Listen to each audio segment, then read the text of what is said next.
The street looks unchanged, snow pushed to the curb, porch lights glowing against the early dark. In the quiet subdivisions of the GTA and the GVA, nothing signals emergency. But inside these houses, letters have arrived.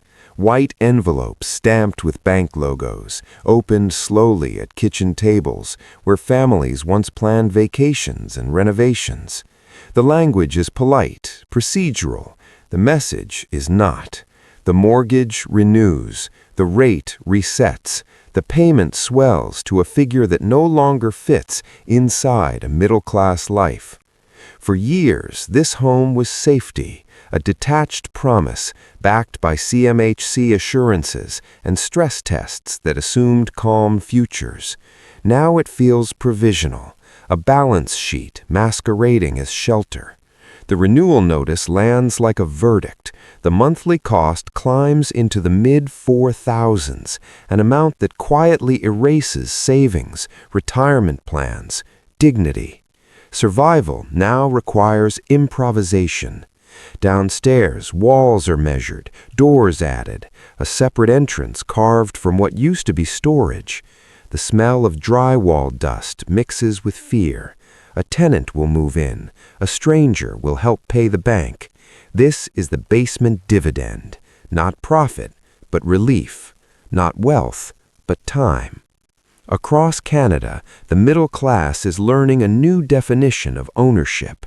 To keep the house, it must be divided, and the question settles in, unspoken but heavy. If a home must be rented out to survive, who does it really belong to anymore? This moment did not arrive suddenly. It crept in quietly, wrapped in reassurance. In the early 20s, money was almost free. Rates hovered below 2%, a detail repeated by brokers like a lullaby. Lock it in, they said. Build equity. Let inflation work for you. In the GTA and GVA, open houses felt less like viewings and more like auctions for survival. Families stretched, convinced the future would catch up. The stress test existed on paper, a theoretical hurdle cleared with careful math and optimistic assumptions. It never imagined groceries doubling, childcare swallowing paychecks, or wages lagging behind the cost of simply standing still. It certainly never imagined renewal at rates that now feel punitive, almost personal. By 2026, the trap reveals itself. The cheap money years were not a gift, but a loan from the future. Fixed terms expire, variable hopes collapse. The household budget, once tight but manageable, fractures. Lines blur between wants and needs, then between needs and impossibilities. This is not reckless speculation. These are nurses, project managers, civil servants, the very people the system was designed to protect. Yet the math no longer works. The bank does not negotiate with sentiment. So homeowners adapt. They renovate not to upgrade, but to endure. The dream of a single-family home doesn't shatter, it subdivides. And in that division, something foundational begins to shift. Canada has seen this shape before. In the late 80s, Toronto rose on confidence and easy credit, only to freeze when reality returned. Streets filled with for sale signs that lingered like scars. Earlier still, south of the border, America learned what happens when homes become financial instruments first and places to live second.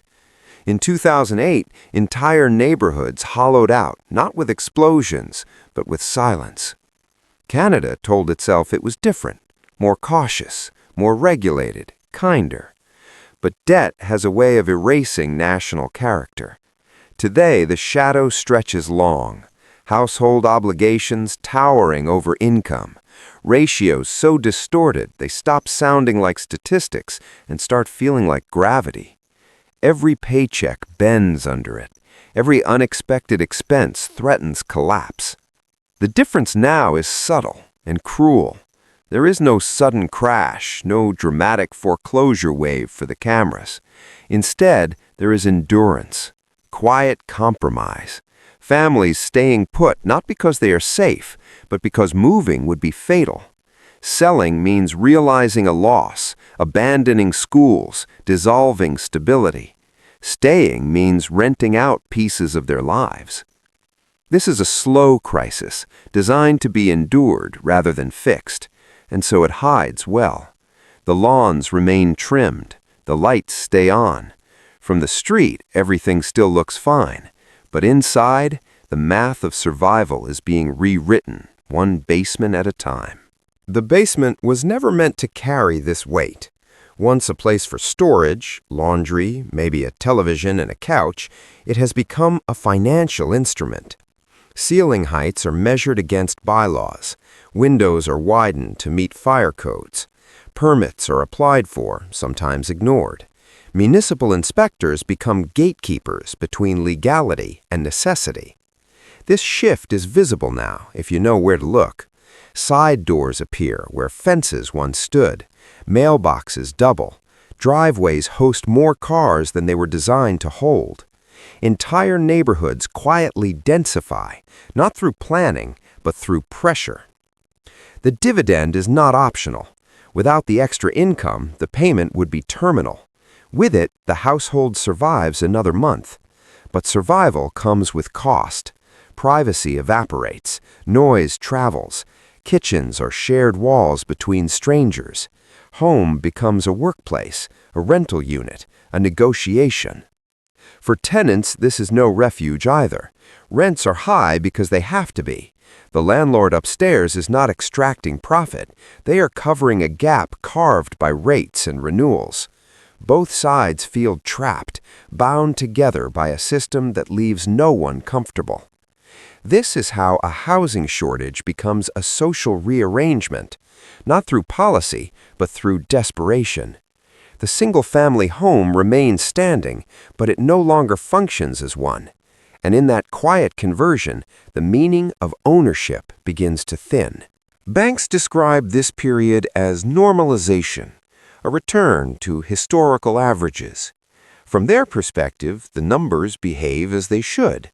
But history does not pay today's rent, and averages do not account for lives built on assumptions that no longer hold. For households renewing now, the increase feels less like a correction and more like a punishment for believing what they were told. The renewal meeting is brief. A screen turns toward the borrower. A new payment appears. The advisor's tone remains neutral, almost kind. Options are presented that aren't really choices. Extend the amortization, switch products, add fees. Each path leads to the same place, paying more for longer with less certainty at the end. What follows is triage. Vacations are canceled first, then savings, retirement contributions pause, children's activities shrink, food choices narrow. And when none of that is enough, the basement comes back into focus. This is where the debt-to-income shadow reveals itself, not as a ratio, but as a feeling, a constant pressure behind the sternum, a sense that one missed paycheck could unravel everything. Middle-class life, once defined by predictability, now feels precarious. Yet there is shame in speaking about it. These are homeowners, after all, the presumed winners, so the crisis remains private, absorbed behind closed doors. Canada's economic strain is not shouting, it is whispering in thousands of kitchens every month. Policymakers talk about resilience, about buffers built into the system. CMHC models show scenarios, curves bending but not breaking. On paper, the system holds. In living rooms, it frays. The gap between institutional confidence and household experience widens with every renewal cycle. For decades, Canadian housing was treated as both shelter and savings plan. Governments encouraged ownership. Banks facilitated it. The message was consistent. Buy early, hold long, and you will be protected. The middle class listened. They organized their lives around that promise. Now the promise feels conditional. Protection exists only if income keeps pace, if rates soften, if nothing goes wrong. But things do go wrong. Jobs change, illness arrives, children grow, costs rise unevenly.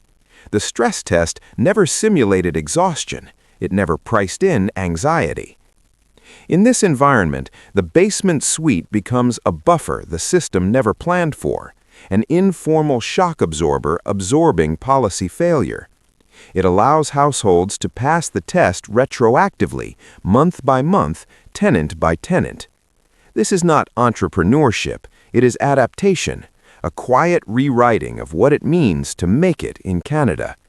Stability is no longer owning a home outright, it is holding on to it by any means necessary. And as more families cross this threshold, the line between security and survival becomes harder to see.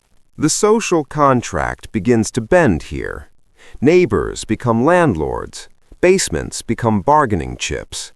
Zoning bylaws, once abstract, now determine whether a family keeps its house. In cities already strained, enforcement becomes uneven. Some units are legalized, others exist in a tolerated gray zone, invisible until something goes wrong. This quiet expansion feeds the rental market in ways no official supply plan ever did. Units appear faster than governments can count them, but they are born of necessity, not strategy. They are uneven in quality, in safety, in permanence. Tenants accept conditions they would have rejected years ago because options have narrowed. The relationship is fragile. Upstairs, homeowners fear vacancy. Downstairs, renters fear eviction. Both sides know the arrangement is temporary, yet both rely on it to function. The house becomes a small economy, balanced on trust and mutual vulnerability. In the GTA and GVA, this pattern repeats block by block. What once were quiet family streets now carry the subtle rhythms of multi-household life. More garbage days, more noise complaints, more cars competing for space. None of this appears in GDP figures. None of it triggers emergency meetings, but it reshapes daily life. Canada is densifying from the inside out, not by design, but by pressure, and the consequences are only beginning to surface. There is an emotional cost that never shows up on renewal statements, the feeling of having failed a test no one explained properly. Homeowners describe a quiet grief, mourning a version of life that felt earned, the backyard barbecues, the spare room for aging parents, the sense that this house was the destination, not a strategy. Children absorb the change without language for it, a door that stays closed now, a new adult voice through the vents, rules about noise, about parking, about space.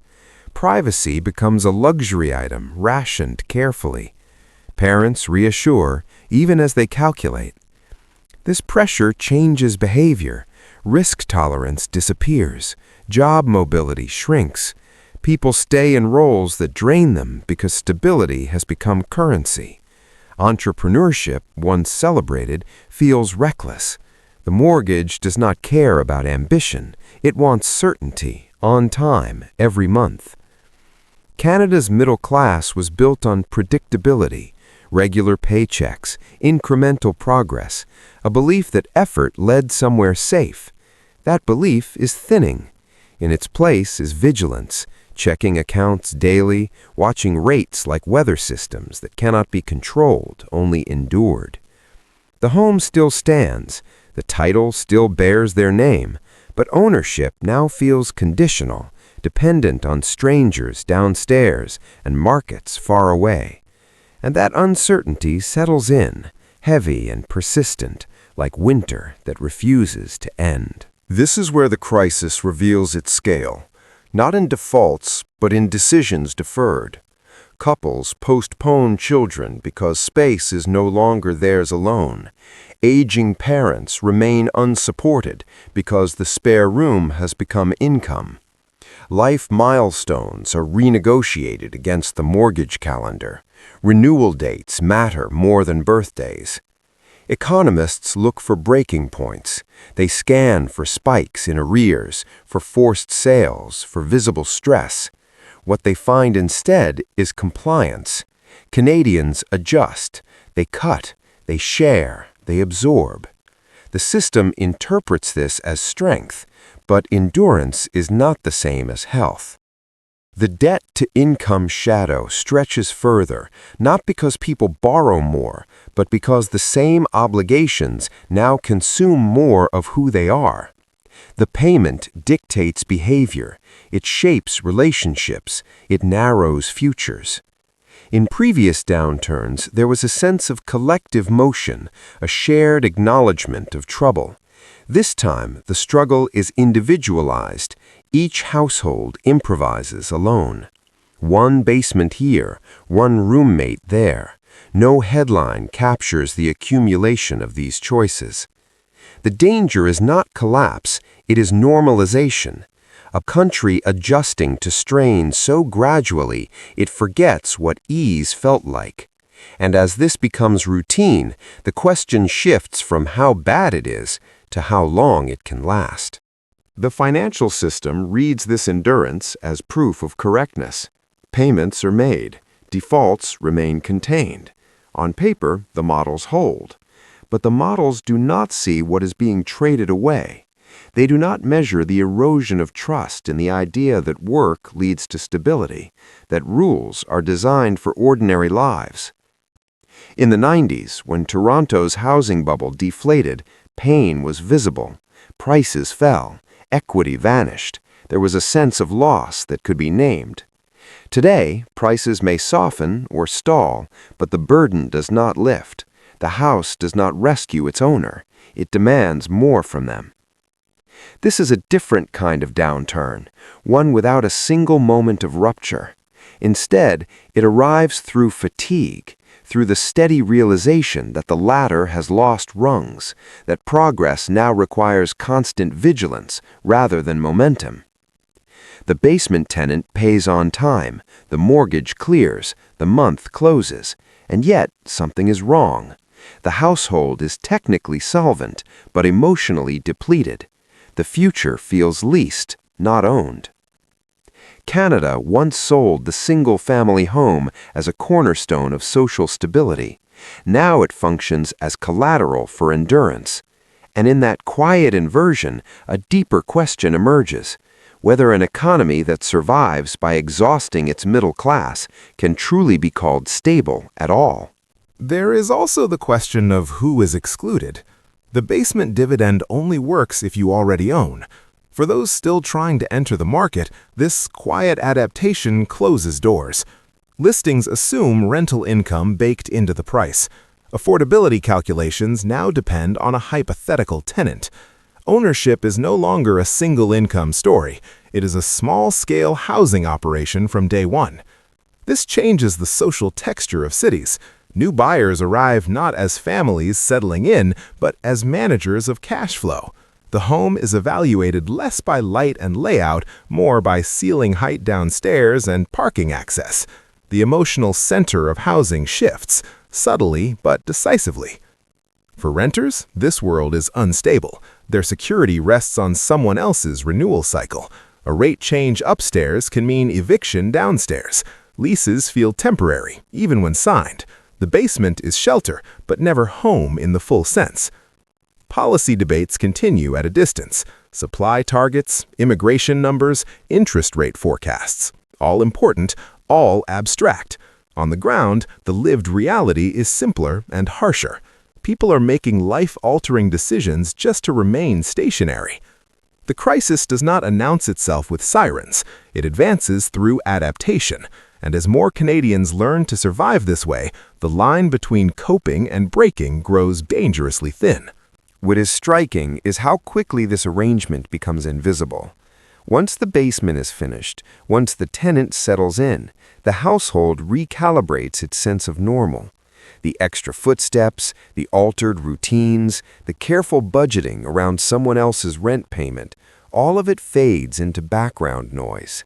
Crisis, when prolonged, learns to disguise itself as routine. But routines built under pressure carry risk. A missed rent creates instant panic. A tenant giving notice triggers calculations that feel existential. The homeowner is no longer just managing a household, but a fragile equation where one variable slipping can undo everything. Insurance policies are reread. Emergency funds are imagined, not built. This is where empathy thins. The public narrative struggles to hold both truths at once. Homeowners under strain and renters under stress. The conversation hardens into sides. But in these split homes, the reality is shared. Both are exposed. Both are compensating for forces far beyond their control. Canada's housing system was never meant to operate like this. It was not designed for millions of private citizens to become shock absorbers for monetary policy. Yet that is what is happening, quietly, reliably, until it no longer works. The longer this persists, the more it reshapes identity. Homeowners no longer speak about their houses with pride, but with caution. Conversations shift from neighborhoods and schools to rates and renewal dates. The house becomes something to manage, not enjoy, a responsibility that cannot be put down. There is resentment, too, often unspoken, toward institutions that promised safety, toward a market that rewarded timing over effort, toward a narrative that framed ownership as moral achievement. Many did everything right. They saved, they qualified, they passed the stress test, and still they feel exposed. This resentment rarely turns outward. Canadians are conditioned to endure quietly. Complaints are internalized. Anxiety becomes normalized. The burden is carried privately, even as it grows collectively. Meanwhile, policy responses arrive slowly, filtered through jurisdictional limits and political caution. Any relief risks stoking prices again. Any restraint risks deepening pain. The result is paralysis. So households continue to self-correct. They renovate, they rent, they compromise. The basement dividend becomes less an exception and more a requirement. And with each conversion, the idea of what a Canadian home is supposed to be drifts further from memory. There is a generational echo to this moment. Older Canadians remember paying off their homes as an act of closure, a milestone that marked arrival. Mortgage-free living was not luxury, it was expected. Today, that expectation feels archaic. Amortizations stretch longer than careers. Debt follows people into stages of life once defined by security. For younger households, the lesson is stark. Ownership does not end risk, it transforms it. The house is no longer an escape from rent, but a more complex version of it, tied to markets that move without regard for individual effort. The basement tenant is not a bonus, they're the difference between holding on and letting go. This alters trust in institutions. The Bank of Canada speaks in measured language about balance and restraint. But restraint feels abstract when it arrives through monthly withdrawals. The distance between policy intent and lived experience grows wider. In this gap, faith erodes, not loudly, but steadily. People stop believing that the system is calibrated for ordinary lives. They comply because they must, not because they consent. And that quiet withdrawal carries consequences that no interest rate can easily repair. There are warning signs that never make headlines. Credit lines quietly extended to cover shortfalls, retirement accounts tapped earlier than planned. Couples arguing not about money itself, but about what can no longer be imagined. The pressure expresses itself sideways, through health, through relationships, through a constant low-grade fear of disruption. The economy in aggregate continues to function, employment holds, consumption slows but does not stop. From a distance, this looks like balance. Up close, it feels like compression, like a system pushing households to absorb more strain because they technically can. This is where the comparison to past crises falters. In 2008, excess collapsed under its own weight. In the late 80s, prices corrected brutally. Today's adjustment is internalized. The cost is paid in endurance rather than equity. The basement dividend keeps the structure standing, but it also masks fragility. It delays reckoning without resolving it. Every month survived this way feels like proof that the arrangement works, but it works only because people keep giving more of themselves. At some point, adaptation reaches its limit. The question is not whether households can keep going, it is how much they must surrender before staying becomes indistinguishable from losing. In many homes, the conversation turns philosophical. What is this for? The house was supposed to be an anchor, a place from which life expanded. Instead, life now contracts around it. Decisions are filtered through affordability spreadsheets. Joy is postponed. Risk is avoided. This inversion has cultural weight. Canada built its middle class on the promise that stability could be earned, that home ownership was the physical manifestation of that promise. When the home itself becomes a source of instability, the narrative fractures. There is no villain to point to, no single policy, no single bank, no single rate decision. The crisis is systemic, diffuse, and therefore difficult to confront. Responsibility is everywhere and nowhere. The basement tenant becomes a symbol of this ambiguity, both lifeline and loss, both solution and symptom. Their presence keeps the household afloat while quietly confirming that the original promise has failed. As more Canadians accept this arrangement as normal, the risk is not just economic, it is psychological. A society that learns to live indefinitely under pressure may function, but it changes. Expectations shrink, ambition narrows, and the definition of success quietly lowers itself to survival. The longer this strain persists, the harder it becomes to imagine reversal. Rates may fall, incomes may rise, but the memory of vulnerability lingers. Once a household has been forced to divide its home to survive, trust does not easily return. The sense of safety has been breached. This experience imprints itself on future choices. Even if relief comes, caution remains. Renovations are deferred. Spending stays restrained. Risk aversion becomes habit. The economy may want confidence, but confidence has been trained out of the middle class. This is how long crises outlast their causes, not through continued pressure, but through learned restraint. A generation internalizes scarcity and passes it on. Children grow up watching parents worry quietly, calculate constantly, avoid dreaming out loud. The single-family home still exists in form, but not in function. It houses multiple lives, multiple anxieties, multiple dependencies. It is no longer a refuge from the market, but a node within it. Canada now stands at a threshold, not of collapse, but of redefinition. If home can no longer mean security, then the country must ask itself what replaces that promise, and whether it is willing to name what has been lost.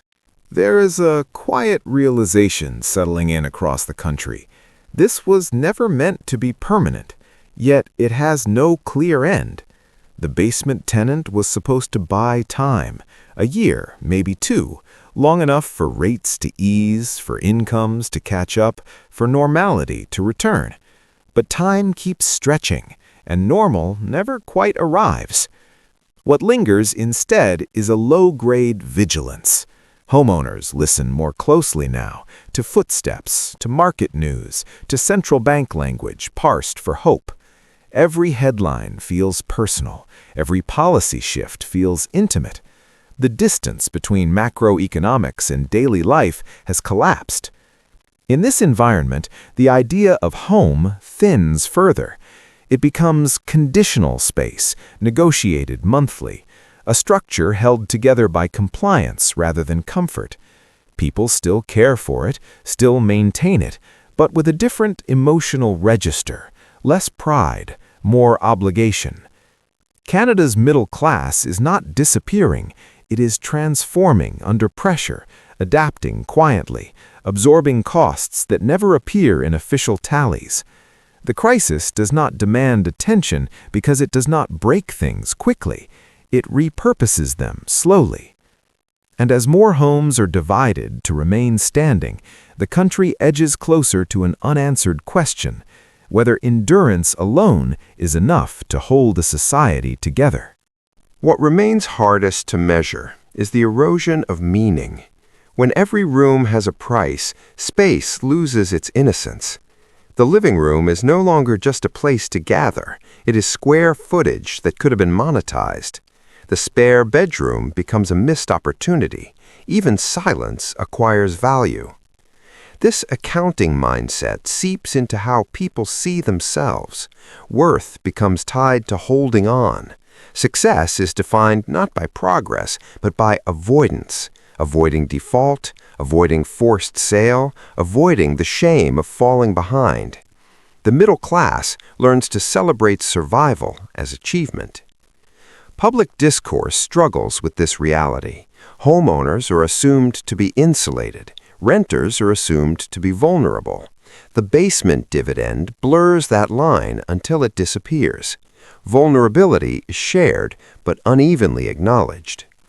There is no ceremony for this loss, no official marker when a home stops being a sanctuary and starts being an instrument. It happens quietly, one renovation permit, one lease agreement, one renewal notice at a time.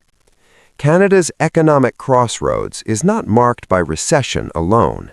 It is marked by this subtler shift, when the country's most powerful symbol of stability becomes a site of negotiation, compromise, and quiet grief. At the end of this road is not an answer, but a question that refuses to settle. If a home must be divided to remain owned, if privacy must be traded for solvency, if stability depends on strangers sharing walls, then what is the promise being offered now? Canada once defined itself by modest certainty, a belief that effort, patience, and rules would eventually converge into something secure. That belief shaped cities, families, and expectations. It justified long commutes, high taxes, careful saving. It made the sacrifice feel purposeful. The basement dividend keeps that belief technically alive, but spiritually altered. It preserves ownership while hollowing out its meaning. The house still stands, but the promise inside it has been renegotiated downward. This is not yet a recession in the traditional sense.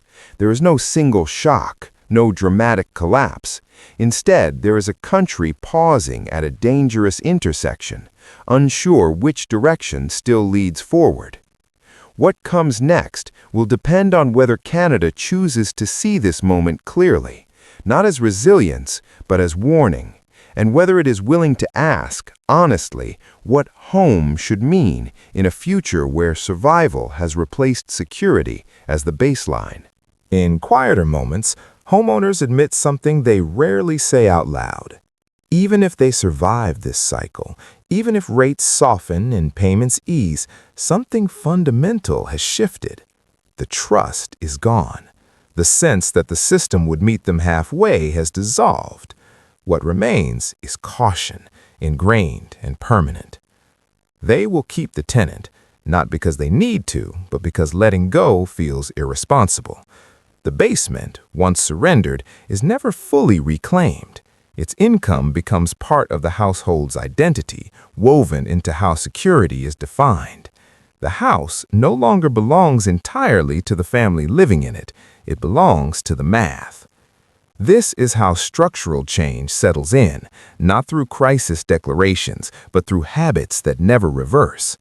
A generation learns that safety is fragile, that ownership is conditional, that resilience means sharing space you once believed was yours. Canada's economy may yet avoid recession. Indicators may stabilize, headlines may move on, but beneath that surface, the meaning of home has already been altered. And long after the rates change, long after the renewals pass, that alteration will remain, quiet, unresolved, and deeply personal, etched into the walls of houses that no longer promise shelter alone, but survival at a cost. There is no clear moment when this story ends, no final payment, no release. Instead, it lingers in how Canadians now speak about the future, with restraint, with qualifiers, with an almost superstitious reluctance to hope too loudly. Plans are tentative, confidence is conditional, stability is something to be managed, not trusted. The single-family home, once a cultural anchor, has become a flexible container for economic pressure. It absorbs shocks that policy cannot, translating national decisions into private compromises. Walls are moved, lives are rearranged. The system stays upright because households bend first. This is the dangerous calm before definition. A country can endure like this for a long time, mistaking adaptation for success. But endurance extracts payment too, in ambition deferred, in community thinned, in a quiet narrowing of what people believe is possible. Canada is not yet in collapse, but it is standing at a crossroads where the meaning of progress must be renegotiated. Whether home returns to being a refuge or remains an instrument of survival will shape not just the economy, but the kind of life the middle class believes it is allowed to imagine next. History will likely misread this moment if it looks only for rupture. There will be charts showing resilience, lines that never quite break, but the true record will be quieter, stored in altered floor plans and divided mailboxes, in families who learn to live smaller lives inside the same square footage. This is how a middle class erodes without vanishing, not through sudden loss, but through continuous concession. Each compromise feels rational in isolation. Together, they form a redefinition of normal that would have once felt unrecognizable. The basement dividend is not a policy failure in the conventional sense. It is a signal, a sign that private citizens have been conscripted into stabilizing an economy that no longer absorbs shock on their behalf. They have become the margin, the buffer, the last line of adjustment. What remains unresolved is whether this arrangement is temporary or foundational, whether Canada sees this as a warning to be addressed or a solution to be quietly relied upon. Because once a society accepts survival as success, it risks forgetting that stability was ever meant to feel like more than just making it through another month. The danger now is not panic, but accommodation. When enough people reorganize their lives around pressure, the pressure begins to feel legitimate. Expectations recalibrate. What once would have triggered outrage becomes background condition. A nation adjusts its posture, shoulders hunched, breathing shallow, telling itself this is simply how things are. In this posture, political urgency fades. There is no singular emergency to respond to, only a slow accumulation of strain spread evenly enough to avoid explosion. The basement dividend makes this possible. It absorbs shock quietly, diffuses responsibility, delays consequence. It buys time for the system, but charges interest in human terms. Communities feel thinner now. Neighbors rotate more often. Relationships feel provisional. Trust erodes not because people are careless, but because everyone is managing risk. The home, once the most private of spaces, becomes a shared economic instrument. This is not what the Canadian middle class was promised, but it is what it is being asked to normalize. And as normalization sets in, the final question grows heavier. whether a country that learns to live indefinitely under quiet strain can still recognize the moment when it has crossed from resilience into resignation. In the end, the most unsettling truth is how reasonable all of this feels while it is happening. No single choice seems extreme. Finishing the basement makes sense. Taking on a tenant is practical. Extending the amortization feels prudent. Each decision is defensible, even responsible.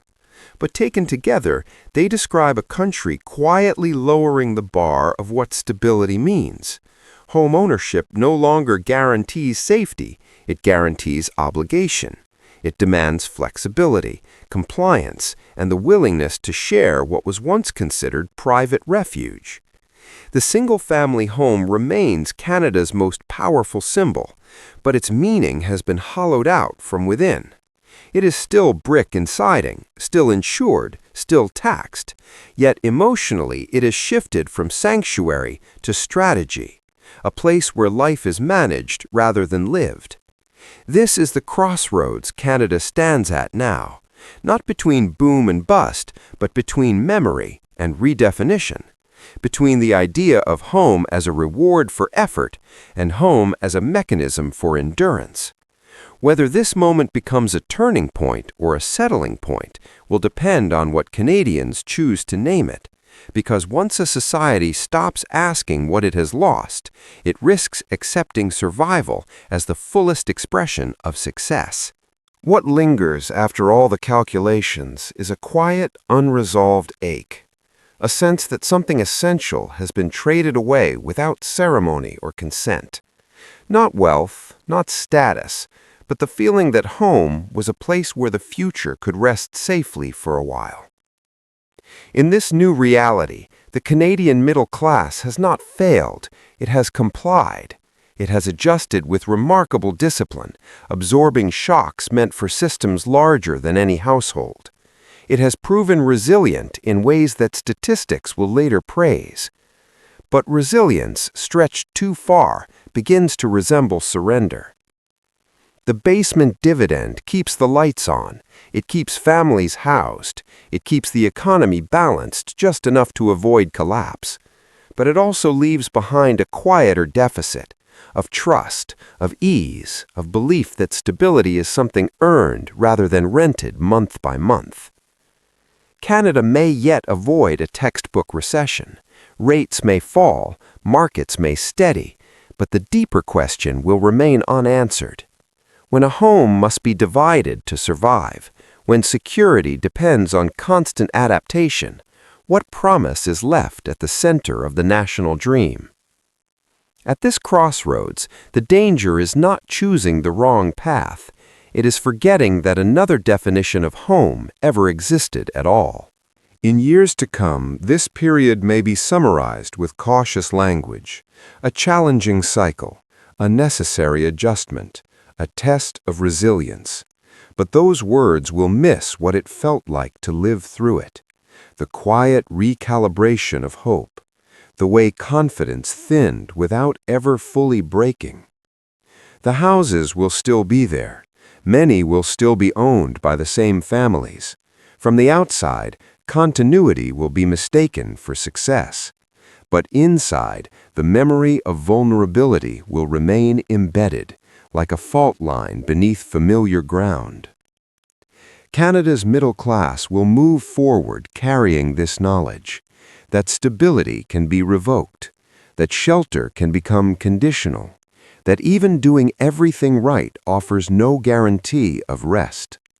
That lesson does not disappear when conditions improve. It shapes behavior long after the crisis fades from view. At the dangerous crossroads, the choice was never simply economic, it was existential. Whether a home would remain a place to arrive or become a structure one must constantly justify keeping. For now, the country has chosen endurance. The lights are on, the payments clear, the basements are occupied. And beneath that quiet functioning, a question remains, waiting patiently for what it will cost Canada in the long run to survive this way. And so the story closes not with collapse, but with continuation. Morning routines resume. Commutes continue. Rent is transferred. Mortgages clear. Canada moves forward, intact on the surface, altered underneath. The crisis does not end. It settles in. What was once called the Canadian dream now exists in fragments. A house, yes, but shared. Stability, yes, but conditional. Ownership, yes, but dependent on markets, tenants, and tolerance for perpetual uncertainty. The middle class adapts because it must, not because it believes this is how things should be. This is the quiet legacy of the mortgage renewal cliff. Not boarded windows or mass displacement, but a nation subtly renegotiating its relationship with home, turning refuge into revenue, privacy into liquidity, hope into careful calculation. At this crossroads, Canada has learned how much strain its households can absorb. What it has not yet decided is whether that strain should continue to be the solution. Because if survival becomes the highest achievement, then the question left hanging in these divided homes is no longer economic, it is moral.